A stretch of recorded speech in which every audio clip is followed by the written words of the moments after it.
రైతులందరికీ నమస్కారం అండి. ఇక్కడ కనిపిస్తున్నటువంటి రైతు మిరపనారు చనిపోతుంటే బేయర్ కంపెనీ వారి ఎవరిగోల్డ్ ఎక్స్టెండ్ పైపాటిగా స్ప్రే చేయడం జరిగింది.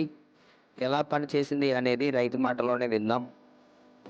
లింగప్ప రైతున్నా పచ్చిమారి గ్రామం ఎవరు ఎక్స్టెండ్ కొట్టినాడన్న మిరపనారుకు ఎవరుగోలు కొట్టడం వల్ల స్ప్రే చేయడం ఎలా పుట్టేసింది అనేది రైతు మాటతోనే తెలుసుకున్నాం.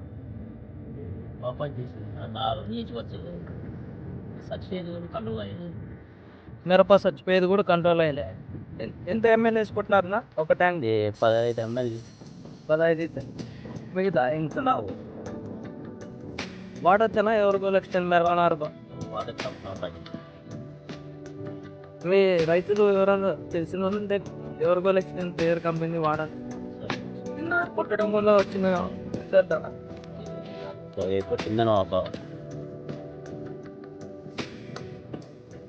మిరపనారు చనిపోతుంటే పైపాటిగా బేయర్ కంపెనీ వారి ఎవరిగోల్డ్ ఎక్స్టెండ్ స్ప్రే చేసుకోవచ్చు. ఒకవేళ నీటి పారుదలగా ఉంటే 100 ml చొప్పున ఎకరానికి 100 ml చొప్పున నీటి పారుదలలో ఇచ్చుకోవచ్చు. అలాగే డ్రిప్ ఉన్న రైతులందరూ కూడా డ్రిప్లో 100 ml పర్ ఎకరాకి ఇచ్చుకుంటే ఈ చనిపోవడం అనేది మనం అరికట్టవచ్చు. ఈ వీడియో మీకు నచ్చినట్లయితే లైక్ చేయండి, షేర్ చేయండి, సబ్స్క్రైబ్ చేయండి.